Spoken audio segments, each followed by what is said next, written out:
ও রোজা আছে মালিক, ওকে এত ভারী কাজ দিয়েন না, সেইটাই আমি লোড করে দিছি। এই কে রোজা আছে না আছে তা দেখে আমার লাভ নাই, আমাকে মাল এক্ষুন ডেলিভারি দিতে হবে। যা তাড়াতাড়ি লোড কর গা। ঠিক আছে মালিক, যাচ্ছি। এই রিয়াজ দাঁড়া, তোকে যেতে হবে না, আমি যাচ্ছি। খাবার তুই আবার উঠে আসলি কেন? যা খেলি গা, আমি লোড করে দিছি।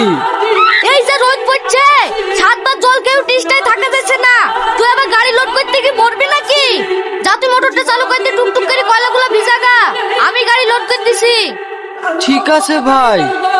এই সুমিত শোন। বলেন মালিক। এই তুই একটা হিন্দু চাইলি ওই মুসলিমের বাচ্চার উপর অত দরদ দেখাস কেন? ও রোজা করুক নাই মরুক, তোর দেখার দরকার কি? তোর কাজ তুই করবি, ওর কাজ ও করবে। আপনি কিছু মনে করেন না মালিক, ও আমার ছোটবেলাকার বন্ধু, তো ওর কষ্ট আমি দেখতে পারিনি। আর রোজার কটা দিনই তো আছে, ওর ভারী কাজগুলো আমি করি, ও পাতলা কাজগুলাই করুক। না হলে সারাদিন না খেয়ে এই রোদে এত ভারী কাজ করতে পারে? আপনি বলেন। আমি সবই বুঝতে পারছি, তুই ওই মুসলিম ছেলেটার এত উপকার করছি, তো ওই ছেলেটাই তোর একদিন এমন ক্ষতি করবে তুই পস্তি ফের পাবিনি। শোন, তুই তো আমার জায়েদ ভাই, তোর ভালোর লেগেই বলছি, মুসলিমদের সাথে মিশিস নি, ওরা ভালো না। ঠিক আছে মালিক, আমি আসছি। বিজয় ঘোষ, তোর এই মাসে দুদিন ছুটি আছে, টোটাল হয়েছে 4200 টাকা।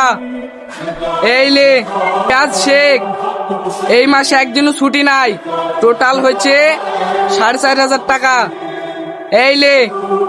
মালিক, আর 4 দিন বাদ দিত আমাদের ঈদ, 2000 টাকা অগ্রিম দেন না, আমার ছেলে মেয়েকে পোশাক কিনে দিতে হবে, সামনে মাসে কেটে নিয়েন। না না, কোনো অগ্রিম টাকা হবে না, এমনিতেই কাজ করে না, রোজায় আছি বলি সারাদিন ফাঁকি মেরে বেড়াই, আবার অগ্রিম টাকা নেবে? যা সাইডে হাট। বড় ভাই, কত টাকা হলো? আজকে 380 টাকা, আর গত মাসের আছে 4100 টাকা, টোটাল হলো 4480 টাকা। 4480 টাকা? হ্যাঁ, ভাটাই টাকা পাওনি নাকি? হ্যাঁ দিয়েছে। বলছি বড় ভাই, এই মাসে 3000 টাকা দিলে হইতো না, সামনে মাসে সব শোধ করে দিত। না না, এই মাসে কোন ধার বাকি রাখা যাবে না, আর কদিন বাদ দিয়ে ঈদ, দোকানে সব রিটার্ন মাল তুলতে হবে, টাকাগুলো সব দিয়ে দাও, আজকে মার্কেটে যাব। ঠিক আছে দিয়েছি। বড় ভাই, 1000 টাকা সামনে মাসে লিও না, আমার ছেলে মেয়েকে পোশাক কিনে দেবো। না না, এই মুহূর্তে টাকার বিশাল দরকার, আমি কোনো মতে ধার রাখতে পারবো না।